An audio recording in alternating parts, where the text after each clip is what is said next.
नहीं लगा था, वह मां आज ये अध्यात्म ज्ञान के अभाव में बेटों के 5 घरों में भारी लग रही है। पहला कुछ बातें से हो रही है।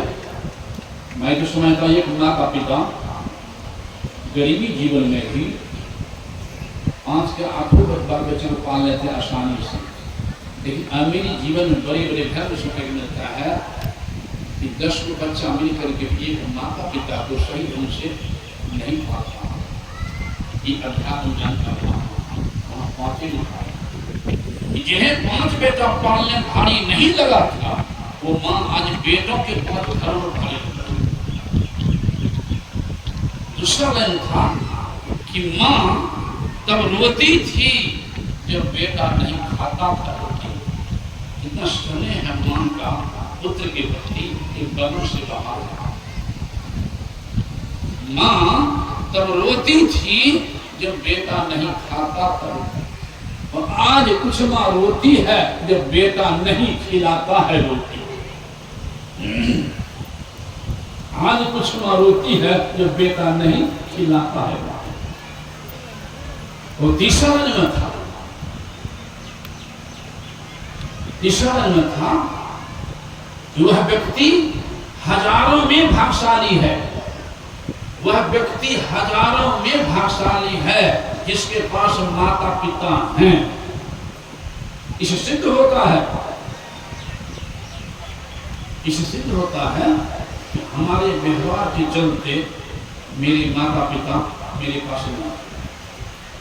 हजारों में भाग्यशाली जिसके पास माता पिता हैं।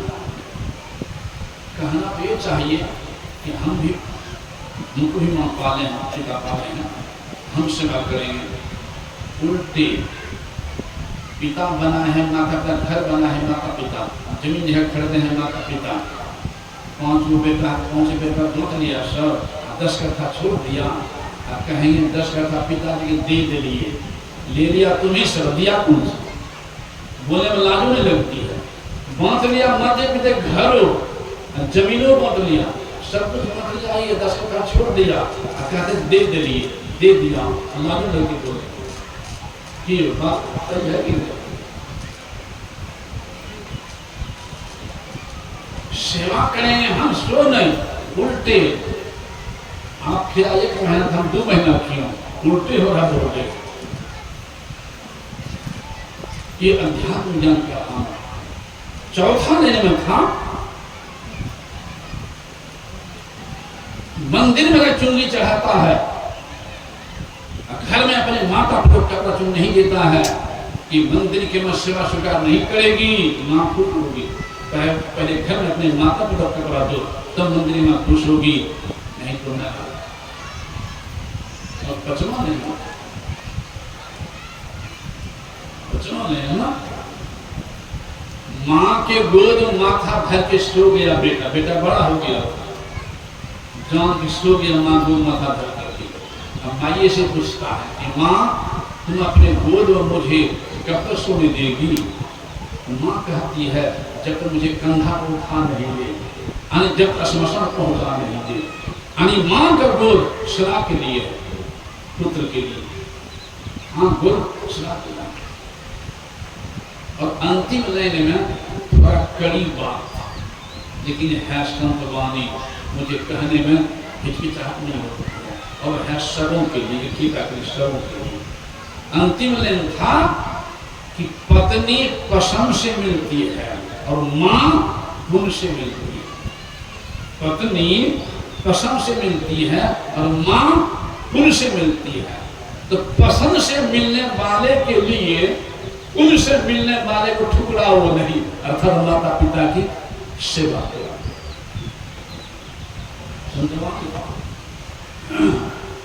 माता पिता की सेवा एक रहेगा, केवल एक काम कर ले कि जैसा हम चाहते हैं अपने लिए वैसा दूसरे सब व्यवहार करो। एक के लिए समाधान है कि नहीं? एक है समाधान। जो बच्ची ससुराल गई है, घर में मायके में माता पिता भी है, तो बच्चे अपने माता पिता क्या चाहेंगे? भैया भाभी भी हैं, क्या चाहेंगे कि भैया भाभी माता पिता सेवा करे या खाना नहीं दे। कपड़ा नहीं दे, क्या चाहे अपने माता पिता के लिए। बच्ची चाहे हो कि भैया भाभी सेवा करें माता पिता की, हम जहाँ हम क्या कर रहे हैं, हमको क्या कर रहा है, सो नहीं लेंगे, सो नहीं लेंगे। ऐसा हमको सुना रही एक आदमी, हर व्यक्ति नहीं, जज की बात सुना दिया। जज साहब ने पत्नी के व्यवहार के चलते माता पिता को वृद्धाश्रम पहुंचा दिया।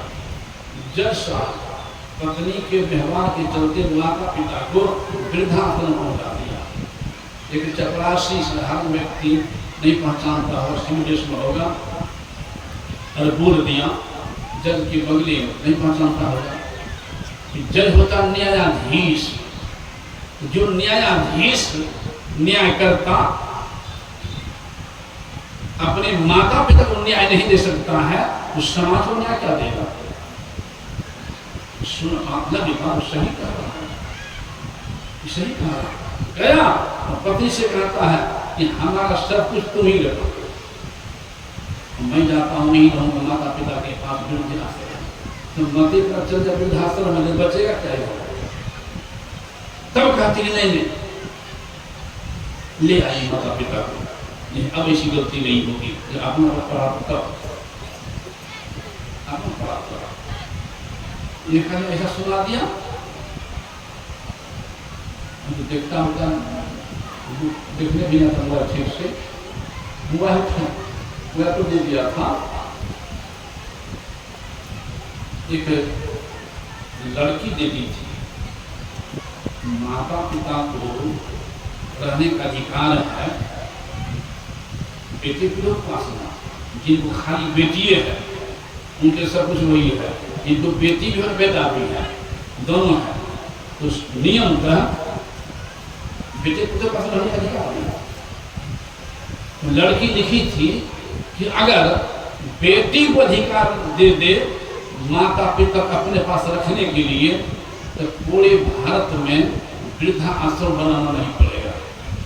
एक लड़का उत्तर दिया था, बड़ा बढ़िया लड़का उत्तर दिया था, अगर वही लड़की शादी के बाद अपने सास ससुर को माता पिता मान ले, तो पूरे विश्व में वृद्धाश्रम बनाना नहीं पड़ेगा।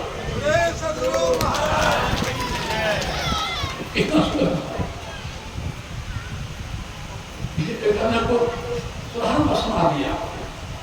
पति पत्नी करते थे बाहर, जैसे नौकरी करते हैं बाहर, वे शहर में, सास मामी होती है, सास मामी होती है, पुतौह बेटी होती है। जो सास पुतौह को बेटी दृष्टि देखेगी और जो बेटी सास को माँ की दृष्टि देखेगी, उसी घर से ही चलेगा, नहीं तो घर पर होना स्वाभाविक है। तो उसने क्या किया, रहते थे बाहर, तो पति की माँ जाती होगी, तो पति की माँ भी तो माई कहलाते हैं, और पत्नी की माँ भी माई कहलाती है। तो पति की माँ जाती होगी, लगता है पति पत्नी में दोनों कुछ छोटा मोटी हुआ तनी बुनी भाव लगता है। संयोग से पत्नी की माँ पहुंच गई, हो सकता केवाड़ी बंद थी, हो सकता खिड़की खुली थी।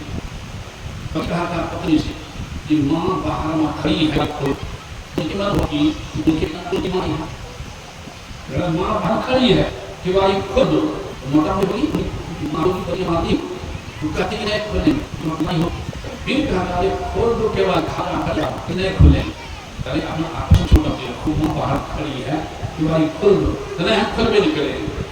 चौथा पे कह रहा है ठीक है नहीं है खोलना, खिड़की देखी दो, खिड़की देख इसकी माँ और तुरंत के बारे खोल दो।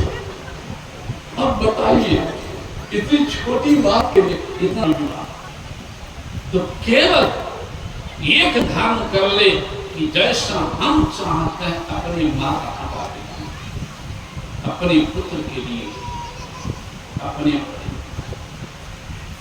वैसे हम करें, उसके साथ करें। एक दिन समाधान है कि ये करें समाधान है। हमारे इस संत सत्यों के द्वारा सभी प्रकार का ज्ञान दिया हमारे देने की ताकि हमारे गुरुदेव कि संसार में कैसे रहो, परिवार में कैसे रहो, समाज में कैसे रहो।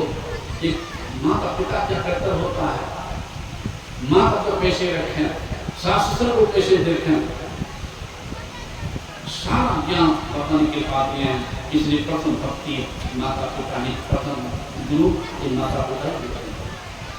तो जो माता की सेवा करते माता का भक्त कहलाते हैं, समाज की सेवा करते हैं समाज भक्त कहलाते हैं, देश की सेवा करते हैं वो देश भक्त कहलाते हैं। हमारा संत को सिखाता है कि माता पिता सेवा करो, बन पड़े समाज सेवा करो, बन पड़े देश की सेवा करो, उसमें ईश्वर की भक्ति करो, तो सोना में सुमन हो जाएगा, सोना में सुमन। साथ ही साथ खान पान को संभालेगा। पवित्र काम करने के लिए पवित्र भोजन करो। कल मैं कहा था कि लोग ज्ञान के अभाव में अपना बच्चे है पाठा मुड़ा के ही बच्चे है, अपना भतीजा है, बेटा है, नाती है, तो आंगली में काटना चाहिए और दूसरा बच्चा गला करके हम खा जाते हैं। ये अन्याय है, अन्याय न्याय। और हमारे गुरु कहने की बात यह है, धरती पर जितने मानव हैं सबका बनावट एक है और उस ईश्वर की प्राप्ति अपने अंदर होगी, बाहर में सबका। परमात्मा के नाम अनेक है, तत्व एक है। सही संत मिले, सही मुर्शिद मिल जाए, सही रास्ता मिल जाए, सदगुरु महर्षि नहीं की तरह से संत में साथ है। इसलिए मुझे कहते हैं कि पंचकाम से बचा के रखो अपने को, झूठ चोरी नशा हिंसा विचार, पंचकाम से अपने को बचा के रखो, पवित्र भोजन करो। प्राय नारी को मां समझो, प्राय पुरुष को पिता समझो और पवित्र भोजन करो। अमृत पर थोड़ा थोड़ा ध्यान अभ्यास करते रहो तो लोक परलोक दोनों बनेगा, लोक परलोक दोनों बनेगा। ईश्वर की भक्ति जो ईश्वर का आत्मधन्य है, इंद्रिय अगम्य है। कल मैं कह चुका हूँ, जिसे देखने का रास्ता एक है, चाहे वो धरती पर कोई हो, भारतवासी हो, अमेरिकावासी हो, जापानवासी हो, रूसवासी हो, दोनों हो कि जमात हो कि ब्राह्मण हो कि क्षत्रिय हो, बलिया हो कि जादव हो कि हिंदू हो कि मुसलमान हो, सिख हो कि कोई हो, सारे मानवों का देखने का रास्ता एक है, वह आंखें। सभी मानव सुनने का रास्ता एक है, वह काने हैं। सबों का बोलने का रास्ता एक है, वह मुँहें हैं। सबों का मन करने का रास्ता एक है, उसी प्रभु तक जाने का रास्ता सबों का एक है, वो अंदर का रास्ता एक है सबके लिए। इसलिए सब जितने मुस्तनधारी हैं प्रभु भक्ति कर सबके सभी अंतर बाहर भक्ति कर। इसलिए सब भक्ति समय समाप्त हो रहा है, इसलिए मैं विशेष ध्यान नहीं कराता हूँ, संक्षेप में थोड़ा सा सुनाने की कोशिश किया हूँ। भगवान कृष्ण कह दिए हैं कि सत्संग कराना एक महाजग कराना है, महाजग। सत्संग कराना एक महान जग कराना है। जग में हवन कुंड होता है, हवन कुंड में धुपलक भी देते हैं, जुआ भी देते हैं। हवन कुंड में धुपलक भी होता है, जुआ भी होता है, उस धुआं उठता है, सूक्ष्म कीटाणु का नाश होता है, श्वास बाहर होता है, बेकार नहीं। यहाँ हजारों हवन कुंड कर सकते हैं। एक व्यक्ति को 2 कान है, काने हैं हवन कुंड, कान है हवन कुंड।